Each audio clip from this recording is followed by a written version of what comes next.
పాత బట్టలు పడేసే ముందు ఈ వాస్తు నియమాలు తెలుసుకోండి. ఈ జనరేషన్లో సందర్భం ఏదైనా సరే కొత్త బట్టలు కొనాల్సిందే. ఒకప్పుడు కేవలం పండుగలు, పుట్టిన రోజులకు మాత్రమే కొత్త బట్టలు కొనేవారు. కానీ ఇప్పుడు చేతిలో డబ్బులు ఉండటమే లేట్. కుప్పలు తెప్పలుగా బట్టలు కొనేస్తున్నారు. దీంతో పాత బట్టలు ఎక్కువైపోతున్నాయి. దీంతో పనికి రాని బట్టలను పారేస్తూ ఉంటారు.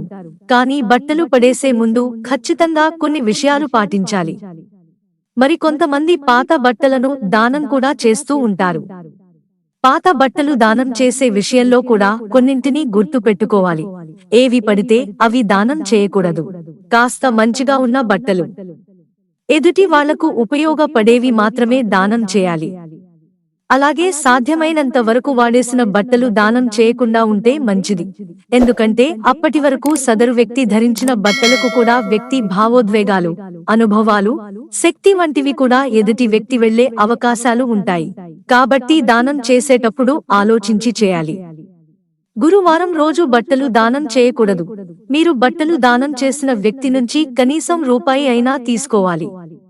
సాధ్యమైనంత వరకు కొత్త బట్టలు దానం చేసేందుకు ట్రై చేయండి. చలికాలం, వర్షాకాలంలో రగ్గులు, స్వెటర్లు, దుప్పట్లు వంటివి దానం చేస్తే లక్ష్మీదేవి అనుగ్రహం లభిస్తుంది.